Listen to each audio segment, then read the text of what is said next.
What if you had clawed your way from the iron collar of slavery, enduring whiplashes in freezing slave quarters, stealing scraps from pig slop to survive, and dodging your master's sword during brutal training sessions, only to discover that freedom as a tenant farmer brings terrors far worse than chains ever did? In episode 1 of Surviving Viking Age Iceland, you endured 30 brutal days as an Irish thrall, learning that survival meant becoming savage or starving, watching fellow slaves die like discarded refuse, and glimpsing every rung of society's ladder, from the freed farmer's modest dignity to the chieftain's absolute power. You carved hope into driftwood and hid it in your bedding, steeling yourself for the long climb from bondage to freedom in this unforgiving land.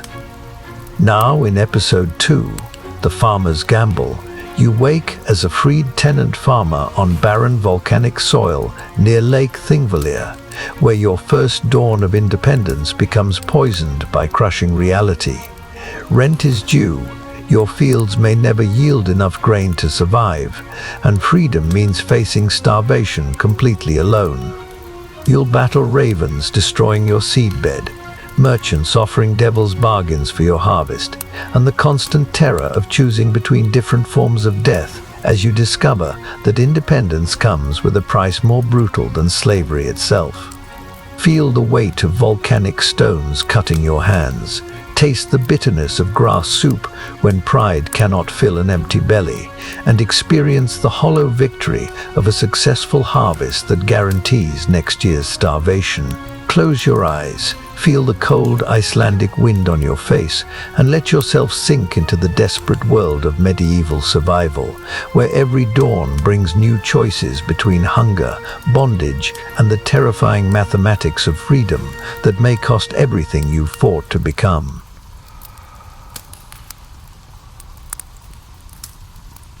The weight of choice. You wake to your first dawn as a freed farmer. The light creeps grey and cold across the barren plot you now call home. Your breath forms clouds in the still air as reality settles like stones in your stomach. No master's horn will sound today. No overseer's whip will drive you to the fields. The silence feels heavier than chains ever did. Your hands shake as you count the few silver pieces that bought this freedom. Rent to the landowner, seed for planting, tools for working, food for surviving until harvest. The mathematics of independence crush down on your shoulders like a millstone. Every calculation ends in hunger. Every path leads to the edge of starvation. The wind carries scents of smoke from distant farmsteads. Other men work land they can afford to fail on. You rise slowly from your thin blanket. Your joints protest the cold ground that served as your bed. This plot of volcanic rock and stubborn earth is all that stands between you and a return to bondage. You step outside the crude shelter you built from driftwood and turf. The landscape stretches harsh and unforgiving in every direction. Mountains loom like sleeping giants. The sea crashes against black cliffs in the distance. Your stomach clenches with familiar hunger. As a thrall, meals came daily. As a freeman, every bite must be earned. The responsibility sits like lead in your chest. No one will feed you if you fail. No master will provide shelter when storms rage. Your survival depends entirely on coaxing life from this reluctant earth. The silver in your pouch grows lighter with each breath.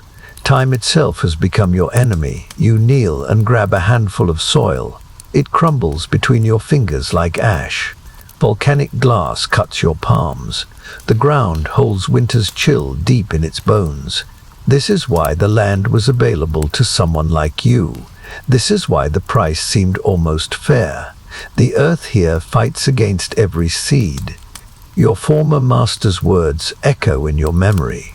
He warned that freedom would taste bitter, that independence would feel like drowning. You straighten your back against the morning wind. Today you begin the gamble that will determine whether you live or die as a free man.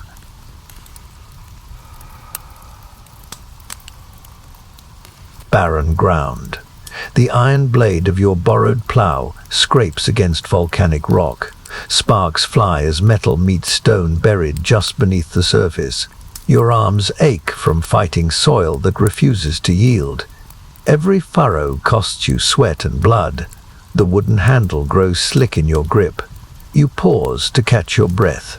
Steam rises from your shoulders in the cold air. Other farmers would have oxen for this work. Draft horses to pull the plow through stubborn earth. You have only your own strength and the determination born of desperation. The field stretches before you like an unconquered enemy. The volcanic soil tells the story of this island's violent birth. Ancient eruptions left their mark in every handful of earth. Glass fragments slice through your worn boots. Pumice stones turn your plow aside again and again. You understand now why this plot remained unclaimed until a desperate ex-thrall could afford it. Your hands blister and tear as you force the plow forward. Each step requires the full weight of your body. The furrows you create look shallow and uneven compared to the neat rows you remember from your master's fields. But those fields had been worked by generations. This ground has never known cultivation. You stop to move another stone. Your back screams in protest as you lift the volcanic boulder. It joins the growing pile at the field's edge. By harvest time, you will have built a wall from the stones this land rejected. If there is a harvest time, if the seeds you cannot yet afford will even sprout in this hostile earth, the sun climbs higher but provides little warmth. Spring comes late to this northern island. Ice still rims the water buckets each morning. You know that every day spent breaking ground is a day lost to the short growing season. But the earth gives you no choice. It must be conquered before it can be planted. Your borrowed plow hits another stone. The blade chips. You examine the damaged tool with growing dread. It belongs to a neighbor who demands its return before his own planting begins. When it breaks completely, you will have no way to replace it. Your bare hands will have to finish what iron started. You grip the handle tighter and push forward. The soil parts reluctantly beneath the damaged blade. Progress measured in inches, victory counted in blisters. This is the price of freedom. This is what it means to bet everything on your ability to make dead ground live again.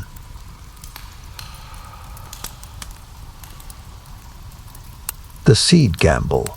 You count your remaining silver pieces by the light of a dying fire. 3 thin coins rest in your palm, not enough for the quality seed grain you need. Barely enough for the questionable stock that desperate farmers accept. The mathematics of survival allow no room for pride. The merchant's stall reeks of mildew and mouse droppings. Grain sacks lean against each other like drunken men. You run barley through your fingers and feel the brittleness that speaks of poor storage. Many kernels crumble at your touch, but this is what 3 silver pieces will buy. This is the gamble that will determine your fate. The merchant watches you with knowing eyes. He has sold poor seed to desperate men before. His clean clothes and full belly tell the story of those transactions. You hate him and need him in equal measure. Your survival depends on his willingness to trade silver for hope. You pour the grain back into its sack. The sound is thin and hollow. Good seed would ring like distant bells. This grain whispers like sand through your fingers, but it is seed. It carries the promise of multiplication if rain falls and frost holds off. If the soil accepts it, if fortune smiles on the desperate.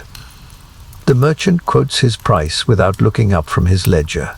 3 silver pieces for enough barley to plant half your cleared ground. You know it should cost half as much. You know the grain should be twice as good. But you also know that no one else will sell to a freeman with empty pockets. Your hand closes around the silver coins. They represent the last of your master's final payment. The coins that bought your freedom now must buy your future. Each action, you place them on the merchant's scale. They ring against the metal with finality. There is no going back from this moment. The merchant ties the grain sack with practiced efficiency. His fingers are soft and clean. Yours are already marked by the stones and soil of your new life. He wishes you good fortune with the casual indifference of a man who has never gambled everything on a handful of seeds. You shoulder the sack and feel its meager weight. This grain must feed you through next winter, first as growing plants, then as harvested grain. The multiplication must happen perfectly, or you will face spring with nothing. No seed, no silver, no choices except a return to bondage. Outside the merchant's stall, you adjust your grip on the seed sack. The weight of your entire future rests against your shoulder. Tomorrow you will commit these questionable grains to the unwelcoming earth. Today you can still dream that the gamble will pay off.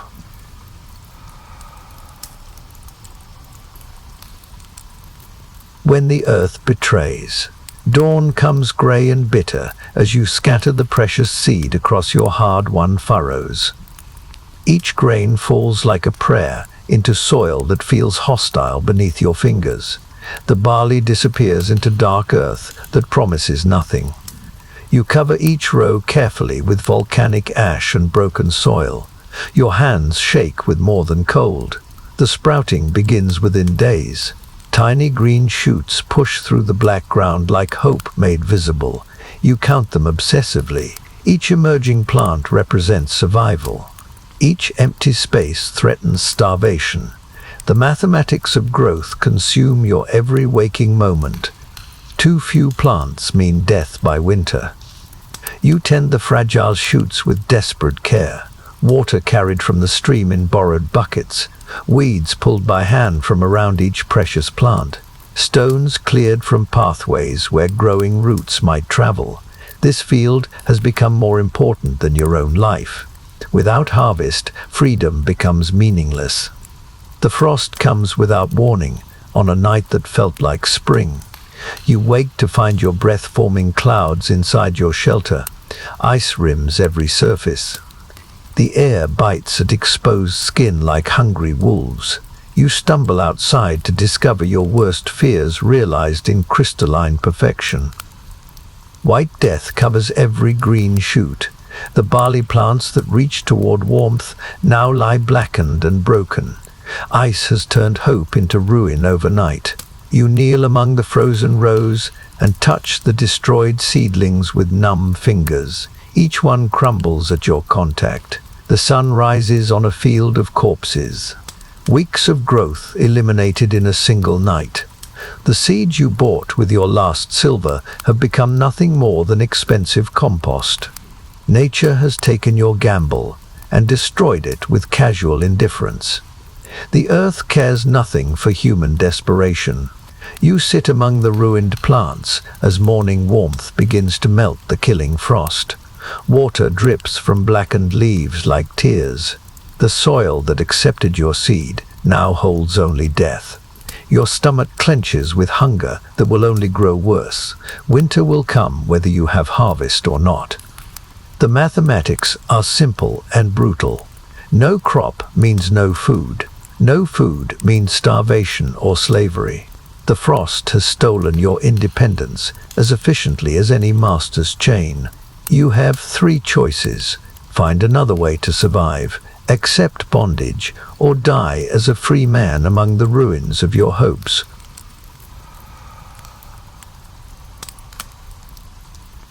Shelter from nothing. Your shelter mocks you with its inadequacy as spring storms rage across the volcanic landscape. Rain drives through gaps in the driftwood walls. Wind tears at the turf roof you built from desperation and ignorance. Every storm reveals new ways your construction fails to protect you from Iceland's merciless weather.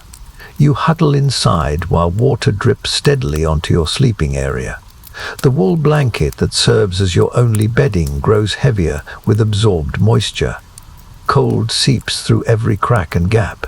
Your bones ache with dampness that never fully dries. This hovel barely qualifies as shelter. The walls lean inward, where wind pressure has shifted the unsecured timbers. Gaps between driftwood logs allow rain to enter freely. You stuff these openings with moss and grass, but each storm opens new weaknesses.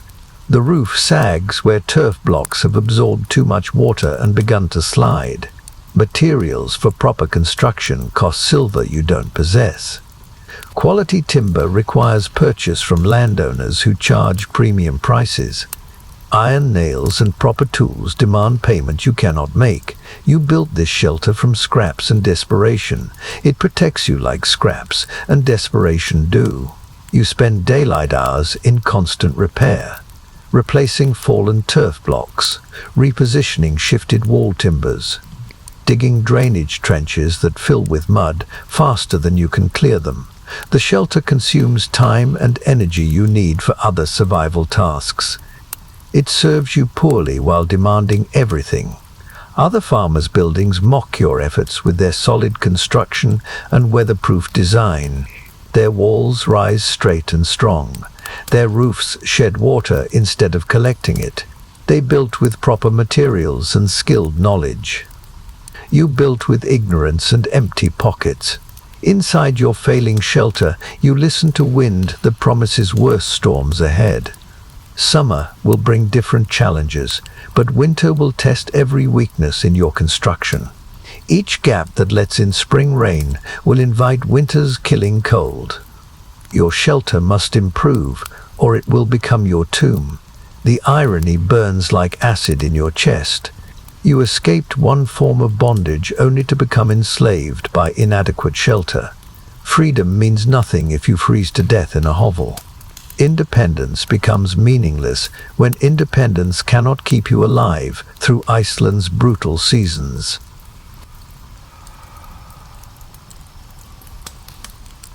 The neighbor's wall. Your neighbor Thorolf builds his boundary wall one stone at a time. Each placed rock marks territory he claims beyond his legal holdings. The wall creeps steadily toward your property line like a slow invasion. He works alone, but his message reaches you clearly across the disputed ground. You approach him as he lifts another volcanic boulder into place. Thorolf barely acknowledges your presence with a grunt. His weathered face shows no friendliness, no recognition of shared struggles. To him, you represent threat and competition, not community. Every ex-thrall who succeeds makes his own position less secure. The disputed land sits between your properties. Neither of you holds clear title to the rocky strip, but both need its grazing potential for survival. Thorolf's wall claims the territory through possession rather than law. He dares you to challenge his theft through actions rather than words. You point out that the wall crosses onto your rented holdings. Thorolf straightens slowly, his hand moving to the knife at his belt. His eyes carry the cold calculation of a man who has killed before.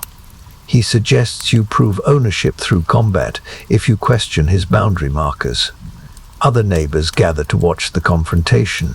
They offer no support for either claim. These farmers understand that helping you might invite Thorolf's anger toward their own holdings. They have learned that survival requires avoiding conflict with dangerous men. Your isolation becomes complete. Thorolf's wall grows higher as you stand helpless to stop his theft. Each stone he places represents resources stolen from your desperate holdings. The grazing land he claims could mean the difference between survival and starvation next winter, but challenging him means potential death. You retreat to your own property line as Thorolf continues his work. His message has been delivered clearly. Strength trumps law in this remote place. Freedom without the power to defend it becomes meaningless. You have escaped one master only to discover many others. The boundary dispute reveals harsh truths about rural life. Neighbors compete rather than cooperate when resources grow scarce. Legal rights mean nothing without strength to enforce them. Your ex-thrall status makes you a target for every farmer who seeks to improve his position through force rather than labor.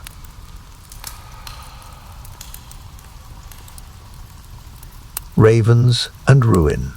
Black wings fill the sky above your struggling barley field. Ravens descend like a plague of feathers and beaks.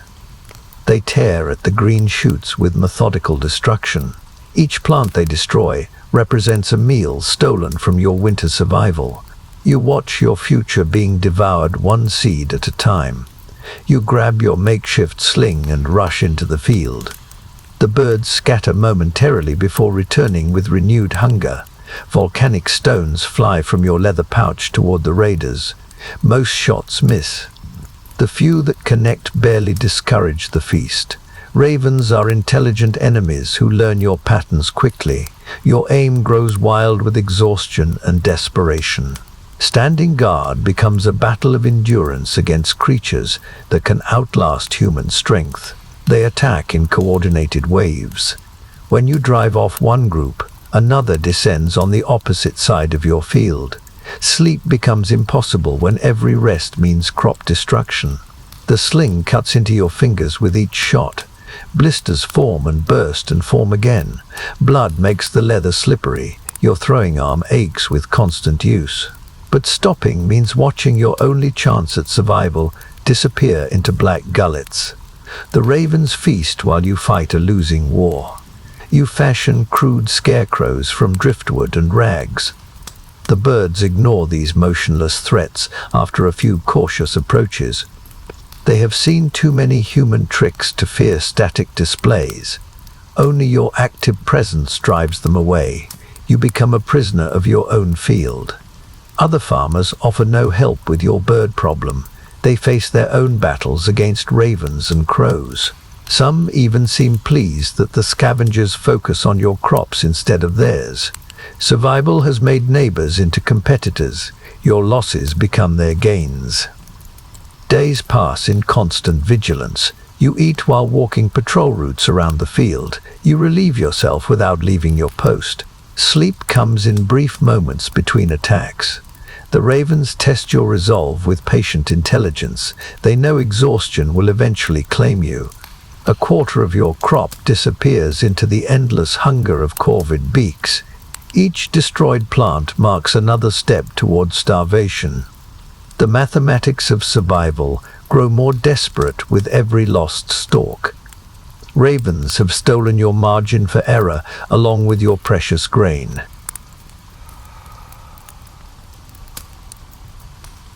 Echoes of chains. The crack of whips carries across the morning air from the Jarl's work gang. You pause in your field labor to watch the line of bent backs moving stones. Iron chains connect ankle to ankle in the familiar rhythm of forced labor. The sound makes your own freed legs feel phantom weight. 20 thralls strain under their burden of volcanic rock. Their bare feet leave bloody prints in the black dirt.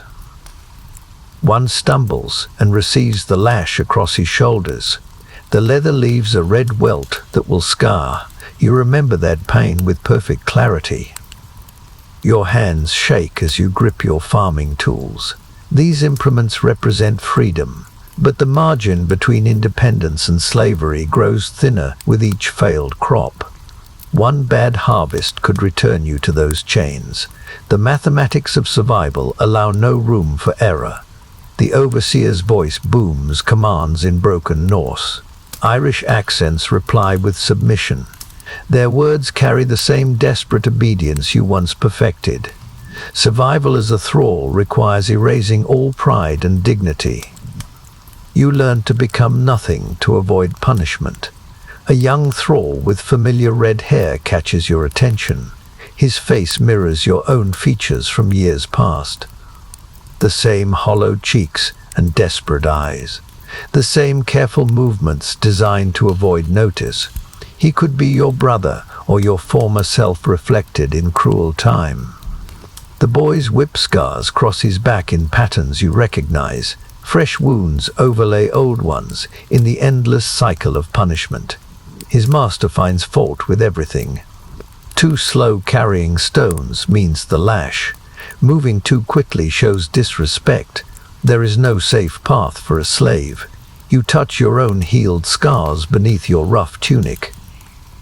Freedom has not erased those marks. They serve as permanent reminders of what failure costs. Every day as a farmer represents one more day beyond the reach of chains. But independence remains fragile as morning frost. The work gang passes near your field boundary. Their overseer studies your struggling crops with calculating eyes. He sees opportunity in your potential failure.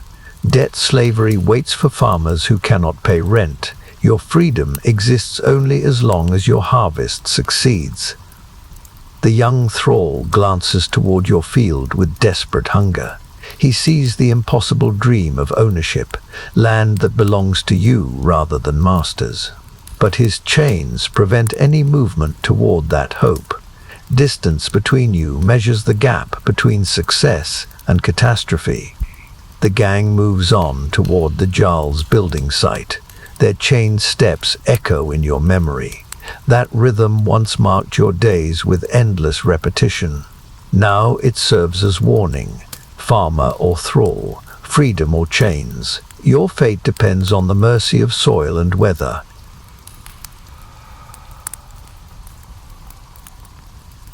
The sickening. Your cow stands motionless in the morning mist. Her ribs show through hide that once stretched tight over healthy flesh. Breath rattles in her chest with each labored exhale. The wasting sickness has taken hold during the night. Your last reliable source of food begins its journey toward death. You approach the failing animal with growing dread. Her eyes have lost their brightness. Thick mucus drains from her nostrils. Her udder hangs empty and slack. The daily milk that sustained you through the worst hunger now becomes memory.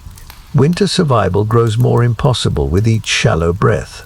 The cow's flanks heave with effort that produces little air. Her legs tremble with weakness that speaks of organ failure. You have seen this sickness before in other farmers' herds. It kills slowly but certainly. No herb or treatment can reverse the wasting once it takes hold. You check her water and fodder without hope. The sickness attacks from within. Something in her blood or gut destroys healthy flesh. Each day will bring more weakness until she lacks strength to stand. Then follows the final collapse that ends all suffering. The mathematics of survival collapse along with your dying cow. Milk provided protein and calcium that kept your bones strong. Her eventual meat would have sustained you through part of winter. Now both disappear into the hungry earth that claims everything in Iceland's harsh climate. Other farmers distance themselves from your diseased animal. They fear contagion spreading to their own herds. Your isolation deepens as neighbors avoid contact with anything that might carry sickness. The cow becomes a barrier between you and any possible help. You consider slaughtering the animal before the meat spoils completely. But diseased flesh might poison you as surely as starvation. The timing becomes critical. Wait too long and lose everything. Act too soon and waste precious protein that could last longer. The cow sinks to her knees in the muddy field. Her strength finally fails under the assault of internal disease. She will not rise again. The process of dying begins its final stage. You watch your survival margin disappear one labored breath at a time. Your hands shake as you prepare the knife for mercy. The cow's suffering serves no purpose now. Quick death preserves what meat remains untainted. You stroke her neck gently before making the cut that ends both her pain and your last hope for easy survival.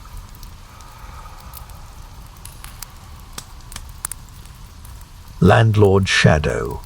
The steward arrives at dawn like a black omen across your fields. His horse's hooves drum against frozen ground with the rhythm of approaching doom.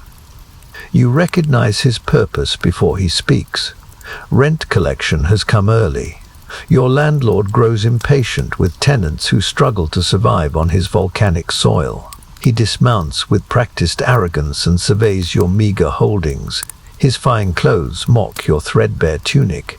His well-fed face contrasts sharply with your hollowed cheeks. The silver at his belt could buy your freedom twice over. Instead, it finances your continued bondage to this unforgiving land. The steward produces a scroll bearing your landlord's seal. The terms written there demand immediate payment of half your annual rent. No explanation, no mercy for crop failures or livestock death. The document carries the full weight of Icelandic law. Refusal means eviction and return to slavery. You explain your recent losses with trembling voice. The failed crops, the dead cow, the ravens that destroyed your seedbed. The steward listens with cold indifference. Your struggles mean nothing to men who collect rent, regardless of tenants' suffering. Weather excuses carry no legal weight. His threat arrives wrapped in formal language. Pay immediately, or face eviction within 7 days. The land will pass to another tenant, willing to meet obligations promptly. Your improvements to the property become forfeit. Years of labor disappear with the stroke of a pen. You count your remaining resources with desperate calculation. Backup seed grain represents your only liquid asset. Trading survival for time becomes the only possible choice. You agree to surrender next year's planting stock for this year's reprieve from homelessness. The steward's smile reveals yellow teeth as he accepts your grain payment. He knows this transaction ensures your future failure. Without seed for next season, you face certain ruin, but that becomes next year's problem. Today's crisis demands today's sacrifice. The receipt he provides offers no real protection. Legal documents favor landlords over tenants in every dispute. Your temporary safety comes at the cost of inevitable doom. Freedom bought with borrowed time remains slavery by another name. He rides away with your future bundled behind his saddle. The grain that should have fed next year's hope now serves another man's profit. You have traded tomorrow's survival for today's shelter. The mathematics of desperation allow no other choice.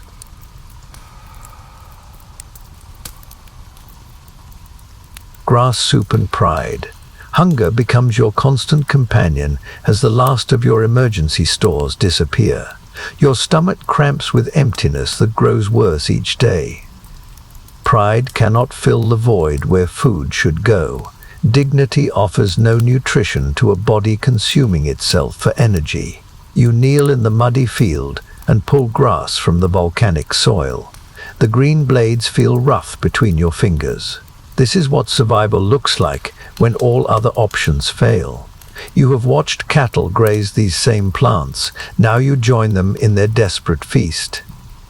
The cooking pot holds water flavored with whatever grows wild around your failing farm.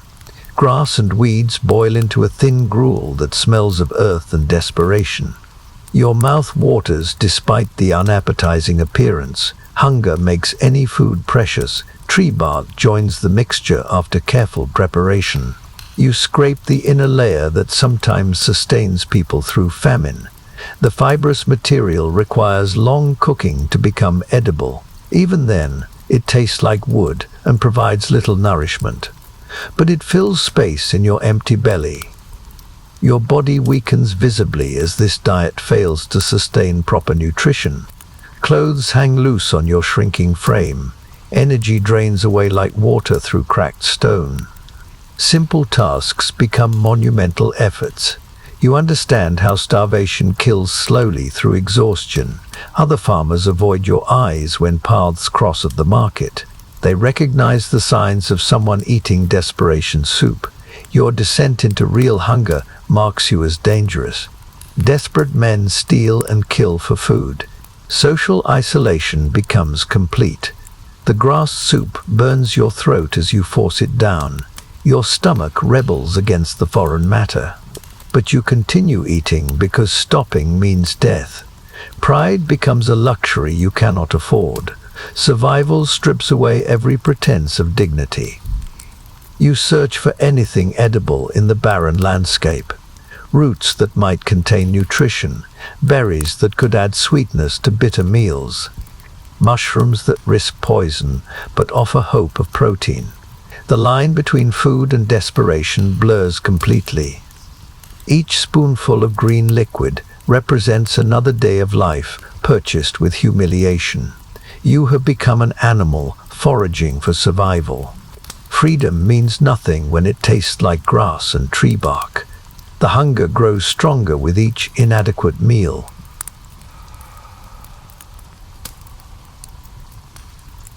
Death next door. Your neighbor Gunnar collapses while working his field. The flux has taken hold of his bowels and will not release its grip.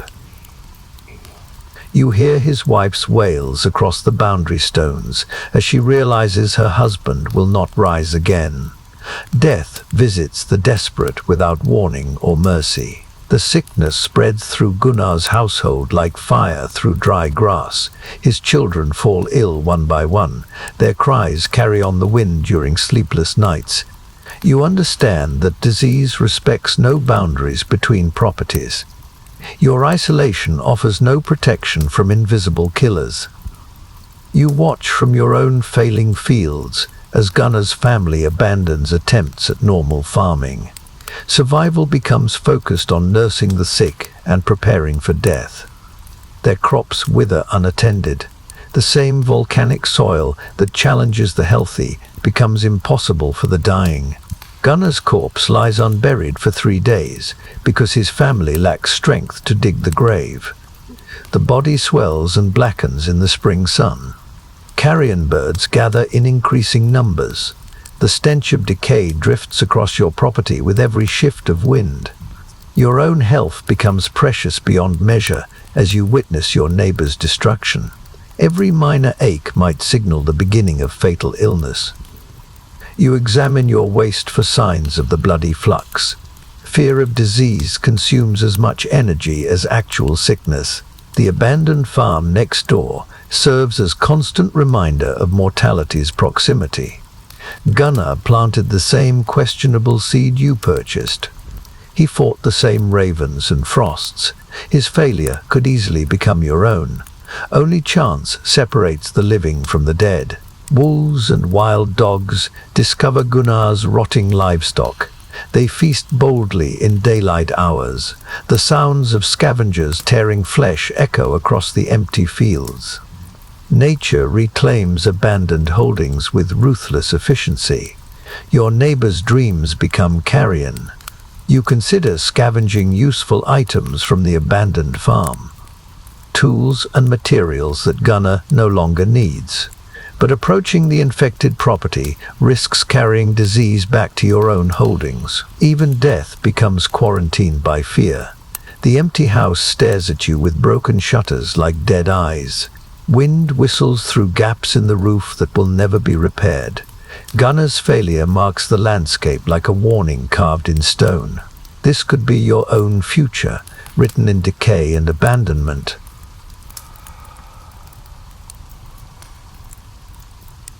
The devil's silver. The merchant arrives like salvation dressed in fine wool. His cart groans under the weight of silver and supplies. Clean clothes mark him as a man who profits from others' desperation. He surveys your struggling farm with calculating eyes that see opportunity in your suffering.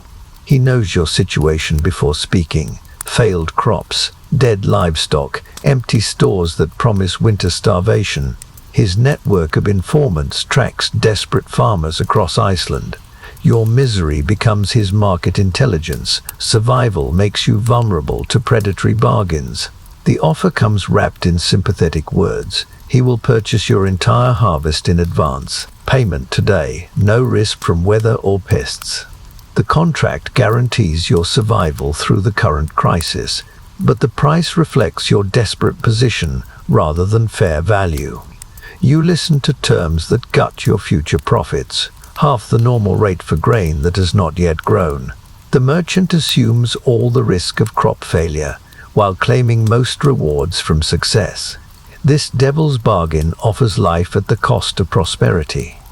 The silver coins gleam in his soft hands as he counts out immediate payment, more money than you have touched since buying freedom. The metal represents survival through winter and seed for next year's planting. But it also locks you into servitude disguised as commerce. Other farmers have accepted similar contracts in previous years. You remember their empty faces during harvest time, working their own fields for another man's profit, surviving but never advancing. The merchant's wealth grows from such arrangements, while farmers remain trapped in cycles of debt. Your hands shake as you consider the document he produces. Legal terms written in language designed to favor the wealthy. Escape clauses that protect him while binding you to impossible standards. The contract offers survival but destroys any hope of prosperity. The mathematics are brutal but simple. Accept and live as his bonded laborer, refuse and face certain starvation when winter comes. The merchant waits patiently for your decision. He knows desperation leaves no real choice in such negotiations. You read the terms again, while he counts silver with practiced efficiency. Every clause favors his interests over yours, but the alternative involves watching your family starve while maintaining worthless pride. Survival demands compromise with predatory capitalism.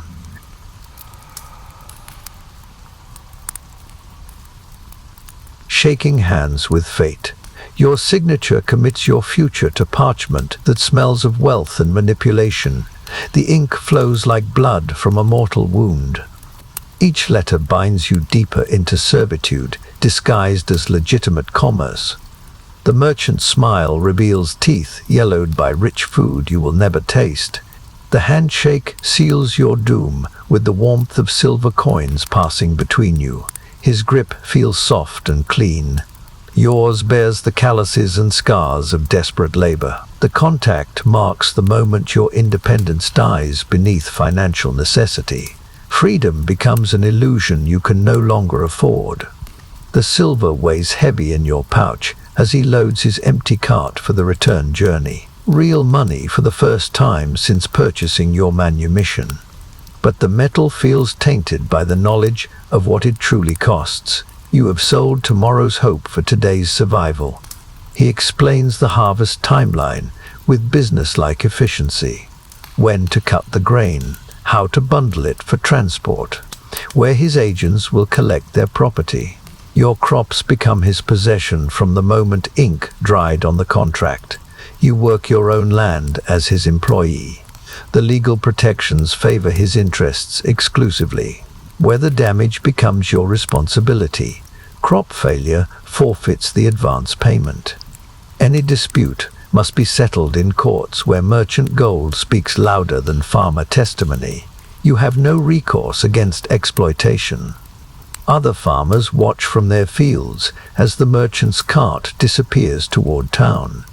They recognize the transaction that just transpired. Some nod with understanding born of similar desperation. Others turn away to avoid witnessing another neighbor's fall into debt bondage. Your shame becomes public knowledge. The silver burns against your leg as you walk back to your failing farm, immediate salvation purchased with future suffering. The grain that grows in your fields will feed another man's prosperity while you survive on his scraps. Independence proves too expensive for the desperate.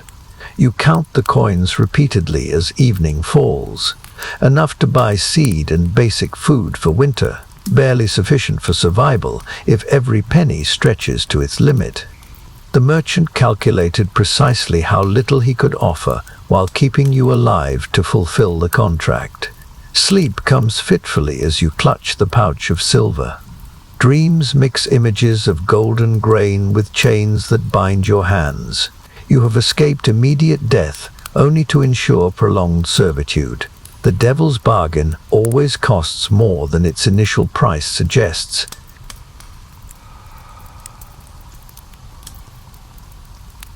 Empty coffers. The advance payment disappears like smoke in winter wind. Creditors arrive with open hands and legal documents.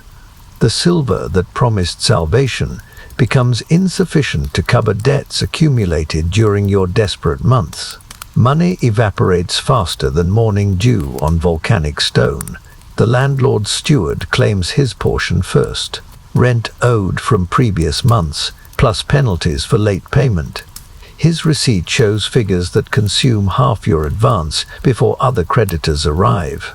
The merchant's silver was calculated to barely cover existing obligations rather than provide real relief. The blacksmith demands payment for plow repairs and tool sharpening. The miller wants silver for grinding grain you no longer possess. Every tradesman who extended credit during your crisis now seeks immediate settlement. Your silver flows away in streams that quickly become rivers. You watch helplessly as the merchant's payment transforms into debt retirement rather than operating capital. No money remains for quality seed, no reserves for unexpected expenses. The advance has cleared old obligations while creating new ones that bind you even tighter to the contract. The grain dealer who sold you spoiled seed refuses to accept responsibility for crop failure. His contract included no guarantees beyond delivery. Your loss becomes his profit, while legal remedies remain beyond your financial reach. Justice requires silver you no longer possess. Food costs consume the remaining coins with ruthless efficiency. Basic supplies for winter survival, salt for preservation, oil for lamps during long, dark months. Every necessity commands premium prices when purchased with borrowed money. The merchant calculated precisely how little you would retain. Your neighbors avoid eye contact when paths cross at market. They recognize the marks of a farmer trapped in debt contracts. Your situation serves as warning to others facing similar desperation. Social isolation deepens as your economic bondage becomes common knowledge. The empty money pouch mocks your brief moment of financial relief. You hold the leather bag up to evening light and see no glint of remaining silver. The merchant's advance has purchased only temporary breathing space in an ocean of debt. Drowning has been delayed rather than prevented. You calculate frantically with numbers that refuse to balance in your favor. Seed costs more than remaining funds allow. Food expenses exceed available resources. The contract guarantees payment only if crops succeed under impossible conditions. Every scenario leads to deeper servitude or starvation.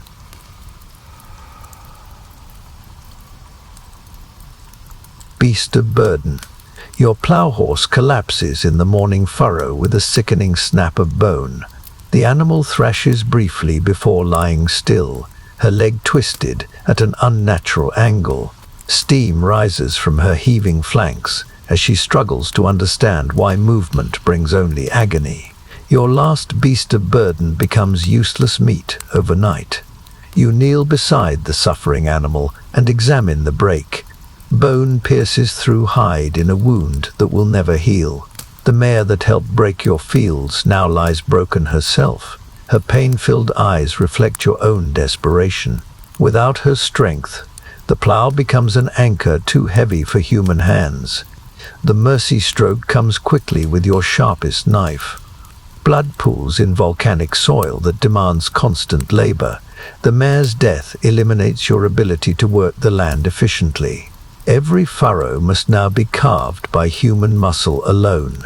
The mathematics of farming shift toward impossible.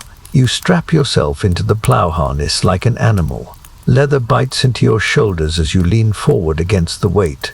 The iron blade drags through resistant earth that fights every inch of progress. Your body becomes the draft animal that died in harness. Volcanic rocks tear at your feet through worn boots. Each step requires the full weight of your body thrown against the plow's resistance. Progress measures in yards rather than furlongs. The work that took hours with a horse now demands days of brutal labor. Your shoulders bleed where the harness cuts through fabric and skin. Blisters form and burst and form again. The leather grows slick with blood and sweat, but stopping means crop failure and the certainty of starvation when winter comes. Pain becomes secondary to survival. Other farmers watch from their fields as you drag the plow like a beast. Some shake their heads in pity. Others turn away to avoid witnessing such degradation. You have become something less than human in their eyes. freedom that requires such desperate measures mocks itself. The merchant's contract demands full cultivation of your holdings. Failure to plant the agreed acreage voids the advance payment. You must work the land completely or forfeit everything. The harness becomes your only choice between different forms of death. Your back screams with each forward step as the plow cuts through hostile earth. Muscle and bone strain against work designed for animals. You have become your own beast of burden in the most literal sense. Independence costs everything, including dignity.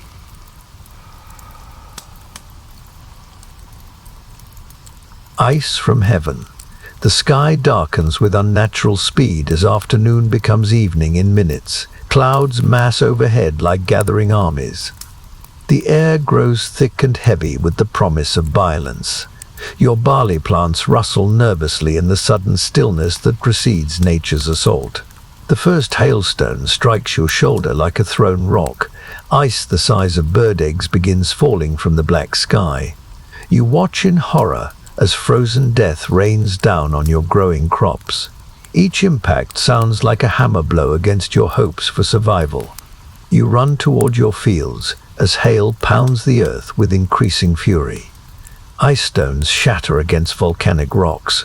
They strip leaves from your precious barley plants with methodical destruction. The storm attacks your future with casual indifference to human desperation. Your thin shelter offers no protection for the crops that represent your only chance at fulfilling the merchant's contract. You stand helpless in the doorway, watching ice destroy weeks of careful cultivation. Each fallen stalk means less grain to harvest and deliver. The hailstorm intensifies until you cannot see across your small field. Ice accumulates in drifts like frozen snow. The sound of destruction drowns out your own cries of anguish. Nature demonstrates its power to destroy human plans without warning or mercy. Plants that survived frost and ravens now lie broken under tons of ice. Green stalks bend and snap under the weight of accumulated hailstones. Your field becomes a battlefield where ice has won decisive victory over grain. The contract deadline makes no allowance for acts of God. You venture outside during a brief lull to assess the damage. Half your crop lies flattened and destroyed. Surviving plants bear scars that will reduce their eventual yield. The merchant expects full delivery regardless of weather. Your margin for survival shrinks with each broken stalk. The storm passes as quickly as it arrived, leaving behind a field of devastation. Hailstones begin melting in afternoon sun that seems to mock the destruction. You walk among the ruins of your hopes, counting losses that cannot be replaced or replanted. Ice water runs in streams through furrows that held promise hours earlier.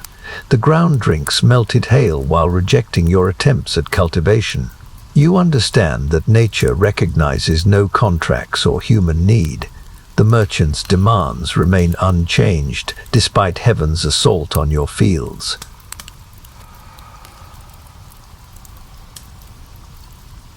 The Feast of Worms. You open your grain storage jar to discover a writhing mass of weevils feasting on your survival. Hundreds of small brown insects crawl through kernels that should sustain you through winter. The infestation has consumed weeks of careful hoarding while you focused on fieldwork. The larvae have hollowed out grain from within, leaving empty husks that crumble at your touch. Each kernel becomes a nursery for new generations of pests. Your stored grain transforms into an insect breeding ground while you trusted it would remain safe in sealed containers. You sift frantically through the infested grain, trying to salvage anything edible. Most kernels contain larvae or eggs too small to see. The few undamaged grains hardly fill your cupped palm. Months of accumulation disappear into the bellies of creatures too small to fight. The weevils have spread to every storage container in your meager pantry. Flour crawls with movement. Dried peas rattle with insect activity. Your entire food reserve has become a feast for pests that multiply faster than you can eliminate them. Winter preparation becomes impossible when stores feed insects instead of humans. You taste the bitter reality of eating weevil-infested grain. The protein might prevent starvation, but the texture revolts your empty stomach. Insects crunch between your teeth like fragments of shell. Desperation makes such meals necessary when pride cannot fill an empty belly. The grain merchant sold you storage containers knowing they would attract pests. His clean warehouses protect valuable merchandise while selling inferior containers to desperate farmers. Your loss becomes his future profit when you return begging for replacement grain at premium prices. You burn what remains of the infested grain rather than consume more insects. The smoke carries the smell of your winter survival disappearing into ashes. Each kernel that burns represents a meal stolen by creatures that care nothing for human suffering. Fire becomes preferable to slow poisoning. The empty storage jars mock your attempts at preparing for winter. Smooth clay vessels that once held hope now contain only the lingering smell of insect infestation. Your careful planning proves worthless against enemies too small to see or fight effectively. You calculate desperately how to replace the lost grain before winter arrives. The merchant's advance has already been spent on debts. No silver remains for purchasing replacement stores. The weevils have stolen not just food, but your ability to survive the coming cold months when nothing grows in Iceland's frozen soil.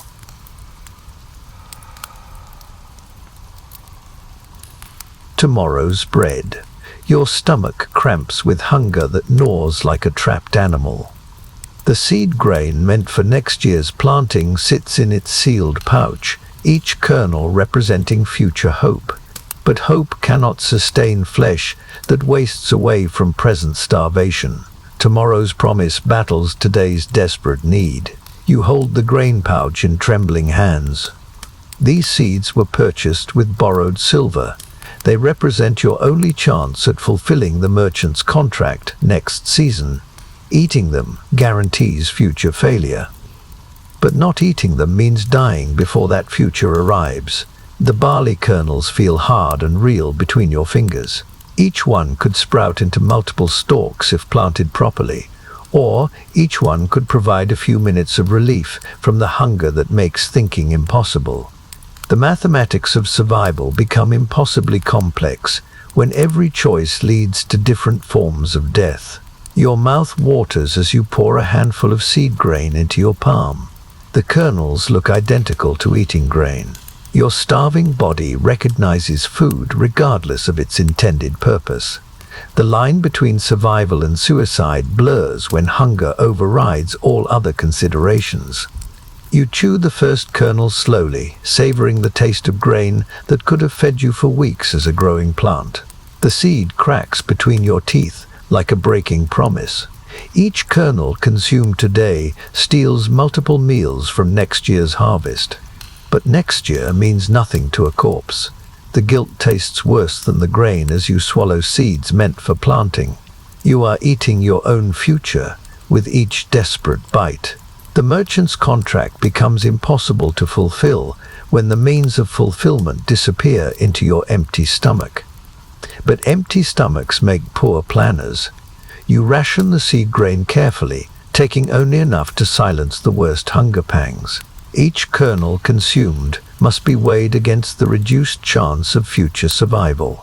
The balance between immediate and delayed death requires calculations beyond human capacity when starvation clouds judgment.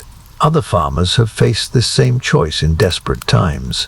Some chose to die with their seed intact and their honor preserved. Others chose to live another day and face ruin later.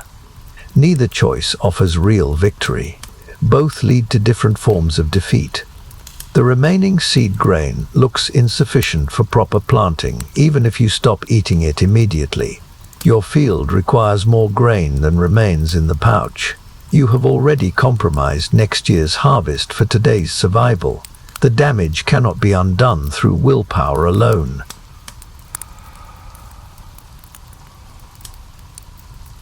the price of independence. The landowner arrives on horseback with armed retainers, surveying fields that border his expanding holdings. His wealth shows in fine clothing and well-fed animals. Clean hands mark him as a man who profits from others' labor rather than his own sweat. He represents everything you hope to become. His offer comes wrapped in reasonable words: steady work on his prosperous farm, daily wages paid in silver, food provided from his abundant stores, protection under his legal authority. Everything a struggling farmer needs to survive the coming winter without uncertainty or risk. You listen to terms that would solve every immediate problem while destroying all future possibilities. The work would be hard, but not hopeless. The wages would buy security, but not advancement. You would survive as his employee while abandoning dreams of independence. The landowner's fields stretch green and prosperous beyond your struggling plot. His barley grows thick and healthy from quality seed and proper tools. His livestock appears well-fed and numerous. Success surrounds him like an aura of inevitability. He offers to share that success at the cost of your freedom. Your refusal surprises him. Most desperate farmers accept such offers gratefully. He cannot understand why someone facing starvation would reject guaranteed survival. The concept of preferring uncertain independence to certain servitude confuses those born to security. You explain your determination to succeed as a free farmer, despite overwhelming obstacles. He listens with the patience of a man humoring a child's fantasy. His experience tells him that desperate people eventually choose survival over pride. He offers to keep the position open briefly. The temptation grows stronger as he describes the comfortable life awaiting his workers. Warm shelter through winter, regular meals, freedom from the crushing responsibility of independent survival. The offer addresses every fear that haunts your desperate nights. Your final refusal carries the weight of choosing terror over certainty. You will face winter alone with inadequate resources rather than accept security that requires abandoning your dreams. Independence demands the right to fail spectacularly rather than succeed safely under another's authority. He rides away shaking his head at your foolishness. His offer remains available until desperation overcomes stubborn pride. He has seen this pattern before. Desperate farmers eventually choose survival over independence when hunger makes the choice for them.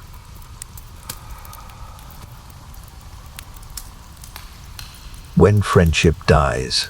Your cow's final breath rattles through the morning stillness. The animal that provided milk and companionship through your worst struggles dies as she lived, fighting until the end. Her death eliminates your last source of reliable protein while providing temporary meat for survival. You kneel beside the still warm carcass and stroke her neck one final time. This cow shared your journey from slavery to freedom. She grazed the same difficult fields, endured the same harsh weather. Her death feels like losing the only friend who understood your desperate situation. The butchering must happen immediately before the meat spoils in Iceland's changeable weather. Your inexperienced hands shake as you make the first cuts. This animal deserved better than becoming emergency food for a failing farmer. But sentiment cannot feed an empty stomach through winter. Blood soaks into volcanic soil that has witnessed too much death already. Your cow's sacrifice joins the long list of losses that mark your journey toward independence. Each cut of the knife severs another connection to the life you tried to build on this unforgiving land. The meat will sustain you for perhaps a week if carefully rationed. Fresh protein, after months of starvation, tastes like salvation despite the bitter circumstances of its provision. Your cow gives her final gift through death, just as she sustained you through life. You cannot preserve all the meat without proper facilities. Much will spoil before you can consume it. The waste represents resources that could have lasted longer if you possessed the knowledge and tools of successful farmers. Ignorance becomes another enemy of survival. The empty pasture where your cow grazed looks desolate without her presence. The fence you built to contain her now encloses nothing but memories of better times. Her death marks the end of your attempt at mixed farming. You have become purely a grain farmer, with diminished chances of success. Other farmers will hear of your cow's death and calculate your reduced survival prospects. The loss of livestock marks you as a failure in their eyes. Your isolation deepens as neighbors distance themselves from someone clearly struggling toward inevitable ruin. You cook the first meal of beef over your small fire as evening approaches. The taste reminds you of better times when this cow provided milk daily. Her death feeds you for days while eliminating the possibility of dairy products for the remainder of your desperate existence as a free farmer.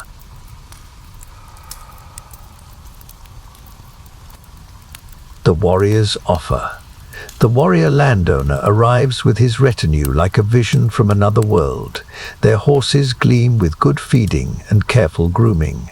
Weapons shine with oil and attention. Clean clothes and confident bearing mark these men as those who own rather than rent the earth beneath their feet. He dismounts with casual authority and surveys your struggling holdings. His lands stretch beyond the horizon in all directions. Prosperous fields wave green with healthy crops. Well-fed livestock dots pastures that know no weeds or stones. Success radiates from him like heat from a forge.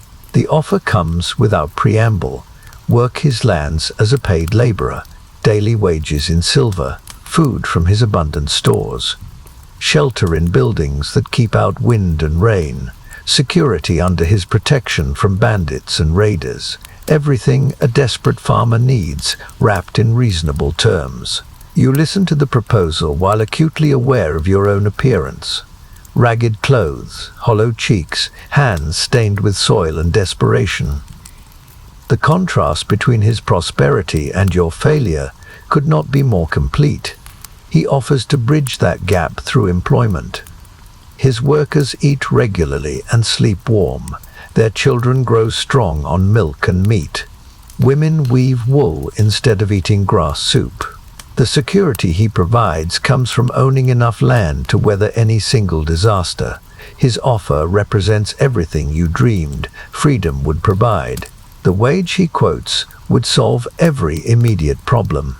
Food to fill your empty belly. Silver to buy proper tools. Shelter that keeps out rain and cold. Work that uses your farming skills without requiring impossible risks.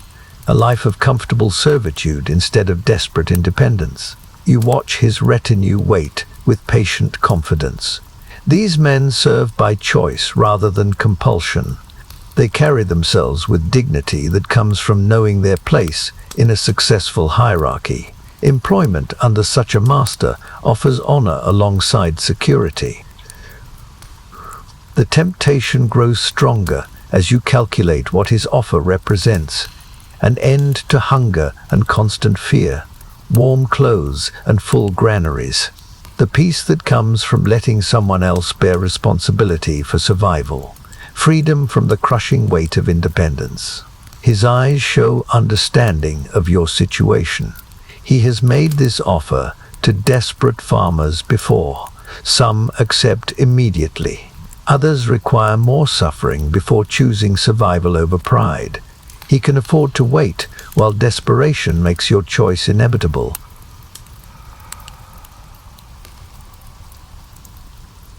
Standing in the dirt.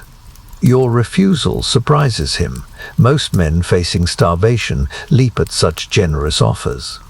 He cannot understand why someone would choose uncertain death over guaranteed survival.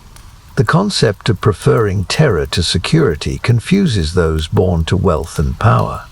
You explain your determination to succeed as an independent farmer despite overwhelming obstacles. The words sound hollow, spoken to a man whose success makes your struggles appear foolish.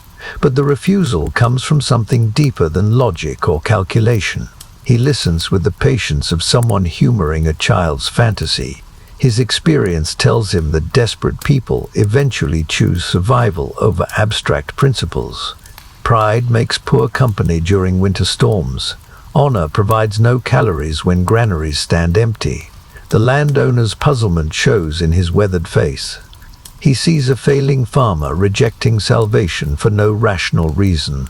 Your independence has brought only suffering while his offer promises relief. The mathematics of survival seem obvious to him. You stand in the dirt of your failing fields while speaking of dreams that sound impossible even to yourself.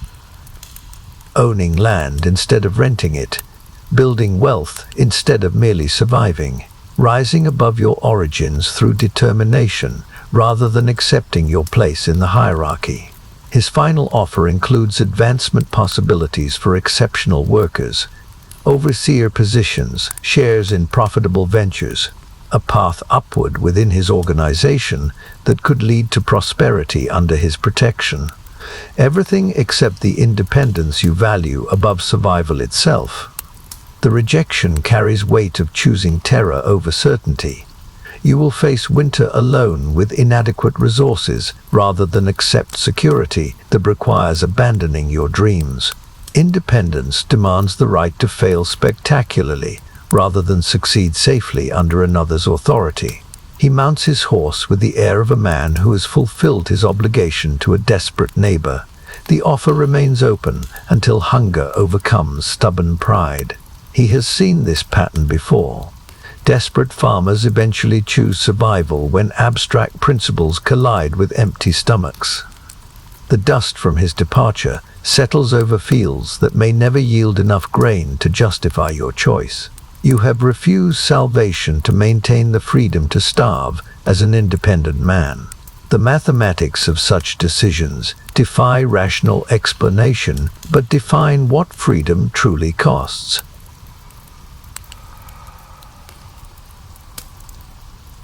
Fever dreams. The sickness takes hold during the night like a creeping poison. Your body burns with fever while chills rack your weakened frame.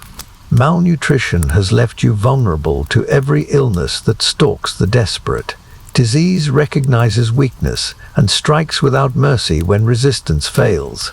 Sweat soaks your thin blankets as fever climbs beyond reason. Your shelter spins when you try to rise. Nausea grips your empty stomach with waves that bring nothing up. The combination of starvation and overwork has broken your body's ability to fight infection. Delirium mixes reality with nightmare visions. You see your dead cows standing in fields of gold. Former masters offer chains that look like salvation. The merchant counts silver while ravens feast on your corpse. Fever transforms fear into waking dreams that offer no peace. Your hands shake too violently to tend the fire that keeps hypothermia at bay. The simple tasks of survival become impossible when sickness steals coordination and strength. You lie helpless in your failing shelter while watching your situation deteriorate beyond recovery. Water tastes like poison when fever twists every sensation. Food revolts your stomach even when strength demands nourishment.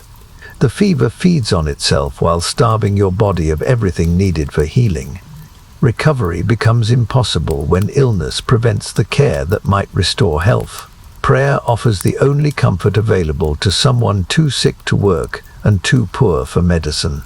You beg God for mercy while understanding that death might be preferable to prolonged suffering. The fever makes even desperation feel distant and unimportant. Memories blend with hallucinations as your mind seeks escape from physical torment. You relive moments of hope alongside visions of failure. The cow speaks in your mother's voice. The merchant wears your father's face. Fever strips away the barriers between past and present. Time becomes meaningless when each moment stretches toward eternity. Day and night blend into continuous struggle against pain that grows worse with movement. Your body has become a prison where consciousness suffers without hope of parole through sleep or death. The possibility of dying alone in this miserable shelter feels like the final failure of your attempt at independence. freedom has led to isolation so complete that death might pass unnoticed. Your fever dreams echo with the laughter of those who predicted such an end.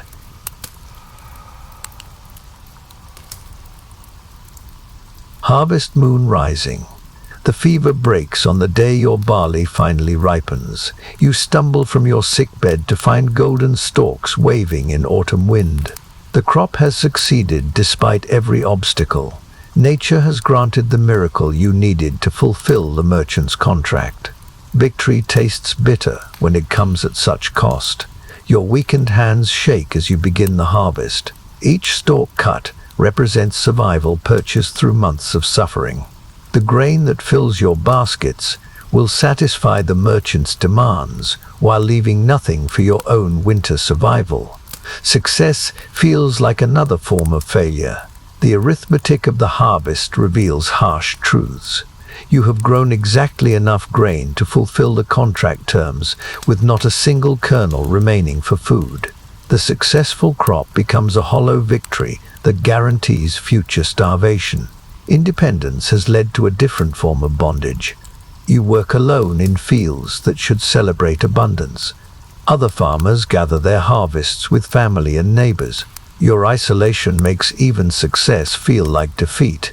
The grain you cut will feed other mouths while you face winter with empty stores. The merchant's agents arrive as promised to collect their contracted grain. They inspect the barley with professional detachment. Quality meets their standards. Quantity satisfies legal requirements.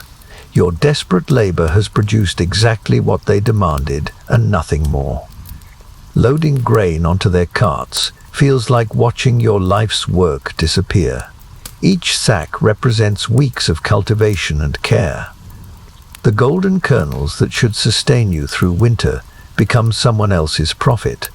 The contract transforms abundance into scarcity through legal theft.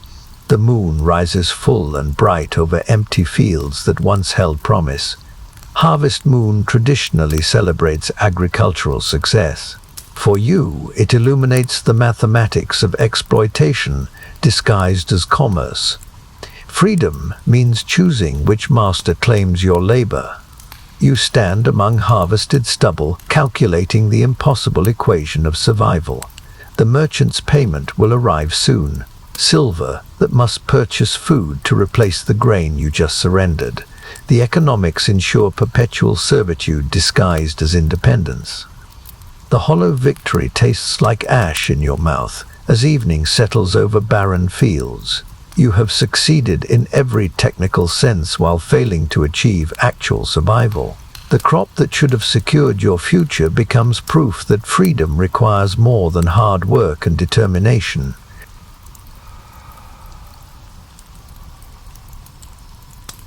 The Chieftain's Shadow. Thorvald's Skull Splitter's procession crosses your land like a river of power flowing toward distant negotiations. Horses bear riders whose casual wealth mocks your desperate struggles. The great chieftain himself rides with authority that reshapes reality through mere presence. You stand aside as the procession passes, invisible to men who command entire regions. Thorvald's voice carries across your fields as he comments on the land's poor quality. His casual dismissal of your holdings demonstrates how easily the powerful could destroy dreams they consider worthless. The chieftain's retinue includes warriors whose equipment costs more than most farmers see in lifetimes. Their casual display of wealth and power contrasts sharply with your threadbare existence. These men live in a different world, where abundance flows naturally to those born to command. Thorvald pauses to examine your harvest stubble with calculating eyes. He sees potential that has nothing to do with your efforts or dreams.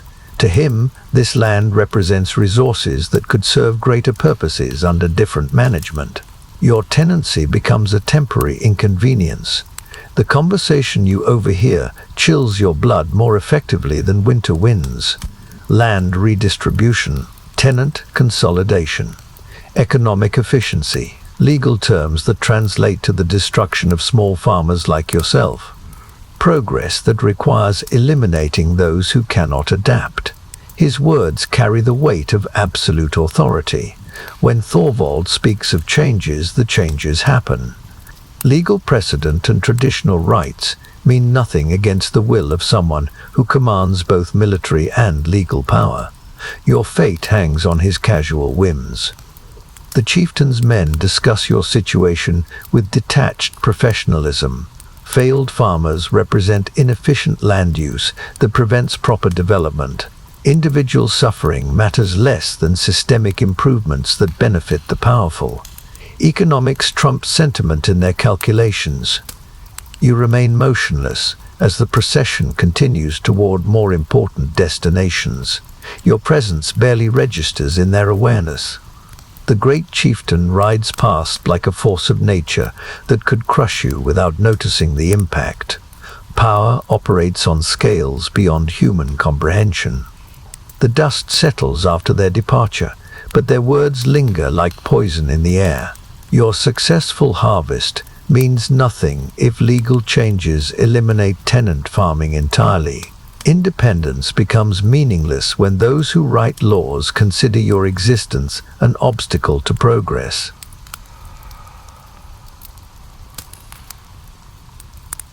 Words like swords. The overheard conversation haunts your fevered mind as you piece together fragments of legal discussion.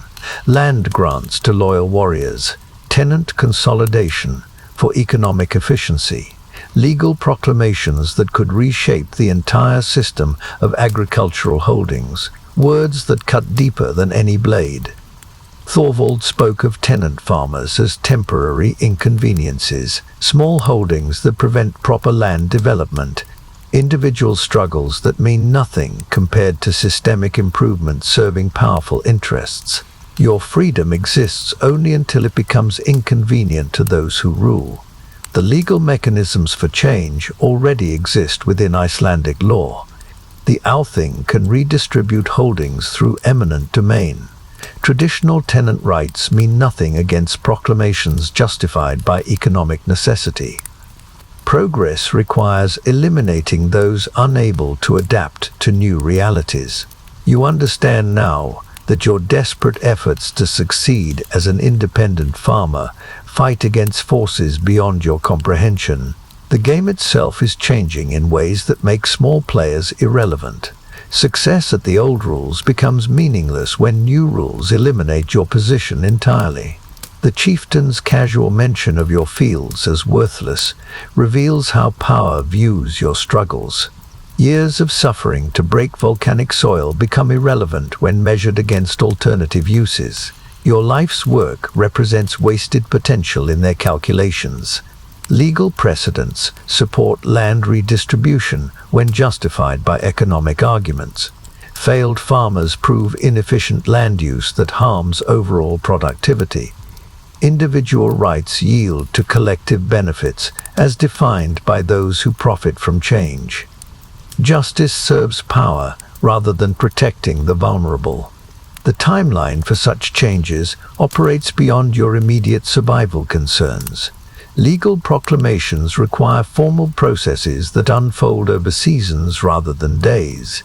But once initiated, such changes become inevitable. Your current struggles may be meaningless regardless of their outcome. You realize that fighting for survival as a tenant farmer may be fighting for something already doomed by larger forces. The successful harvest that seemed like victory could become irrelevant if the entire system changes. Independence within a system matters little when the system itself faces elimination. The knowledge weighs heavier than any physical burden you have carried. External forces beyond your control or influence may render all your suffering meaningless. Freedom becomes an illusion when those who write laws consider your existence an impediment to their vision of progress.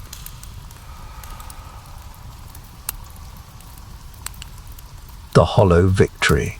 The merchant's silver coins clink into your weathered palm with the sound of hollow triumph, payment for grain that emptied your stores completely.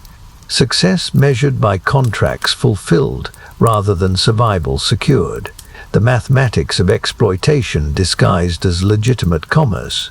You count the coins repeatedly, as if repetition might increase their value. Enough silver to buy food through winter, if carefully rationed. But no seed for next year's planting. No margin for unexpected disasters. The payment purchases temporary survival while guaranteeing future failure. The merchant departs with loaded carts of golden barley that should have fed you through dark months. Your labor transformed into his profit through legal mechanisms that favor capital over labor.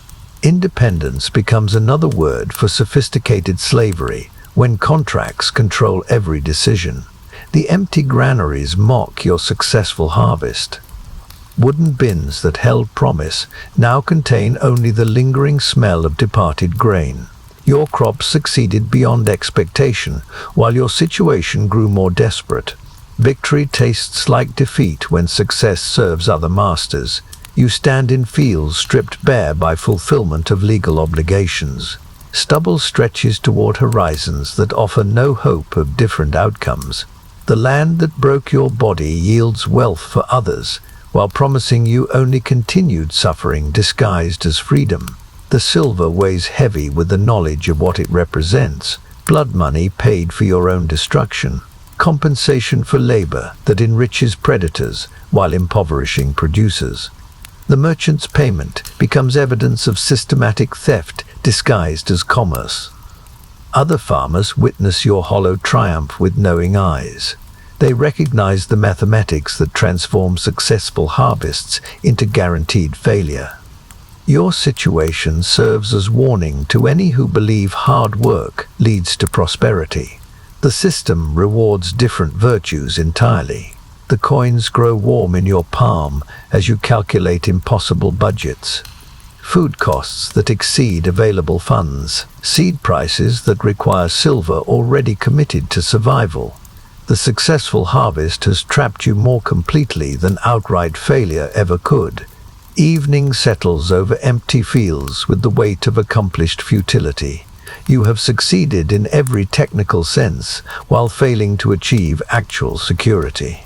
Freedom proves more expensive than bondage when every choice leads toward different forms of servitude.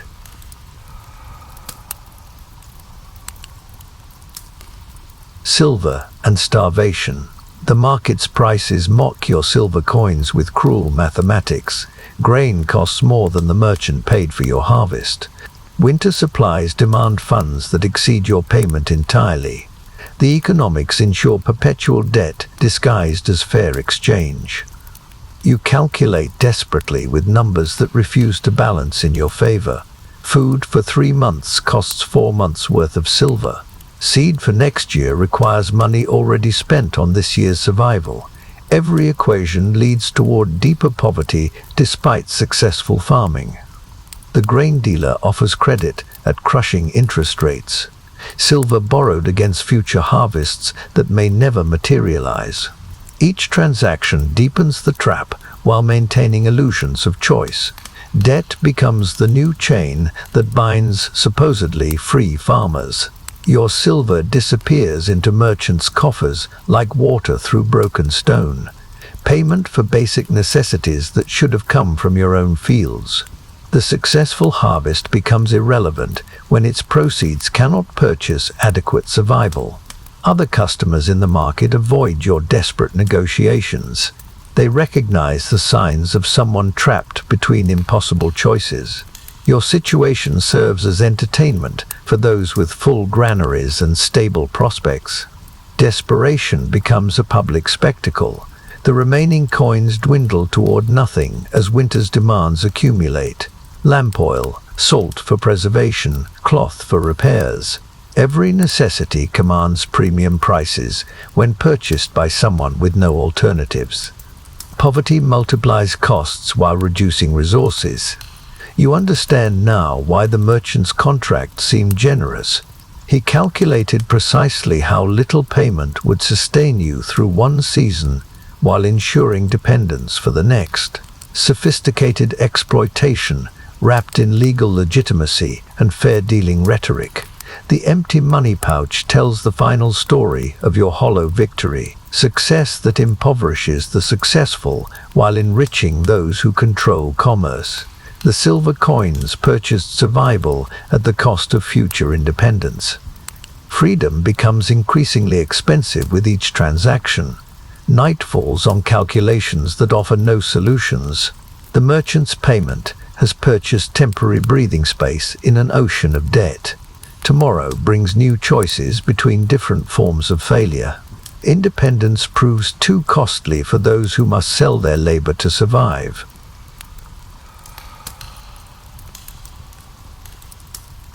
The long road ahead. Your first month as a free farmer ends with silver in your pouch and emptiness in your granaries. The successful harvest feels like elaborate preparation for prolonged suffering. Freedom has taught you that survival comes in many forms, all equally desperate. You clutch the merchant's payment while staring at barren fields that once held promise. The coins represent temporary reprieve from starvation, while guaranteeing future dependence. Independence has become another word for choosing your own form of bondage. The path ahead stretches through winter, towards spring planting that requires silver you do not possess, seed costs that exceed available funds, land rent that demands payment regardless of ability. The mathematics of tenant farming ensure perpetual struggle disguised as opportunity. Understanding dawns like cold sunrise over volcanic soil. The system never intended farmers like you to prosper. Your function involves providing labor that enriches others while maintaining illusions of advancement. Freedom exists only within carefully constructed boundaries. Yet something harder than desperation grows in your chest as you survey the devastated landscape of your dreams. Knowledge earned through suffering, skills acquired through necessity. The recognition that each rung of society's ladder demands different forms of survival. The merchant's wealth came from exploiting farmers like yourself. His prosperity built on contracts that impoverish producers while enriching middlemen. But wealth remains possible for those who understand the true rules rather than believing stated fairness. You see now that farming success requires capital rather than labor, land ownership instead of tenancy, the ability to wait for favorable prices rather than accepting desperate bargains. The game rewards different virtues than those promoted to players. Tomorrow brings new choices between forms of failure and types of success. The silver coins in your pouch could purchase different opportunities if invested wisely rather than consumed desperately. Trading might offer escape from farming's mathematical impossibility. As your first month of freedom ends, you have learned that independence means choosing which master claims your labor. The trick lies in climbing high enough to become the master rather than remaining forever the servant. The long road ahead leads upward for those strong enough to endure its cruel lessons. Freedom's price is constant terror of choosing how you'll die. But that terror contains its own liberation for those who refuse to accept their assigned place in the hierarchy. Your journey has only begun.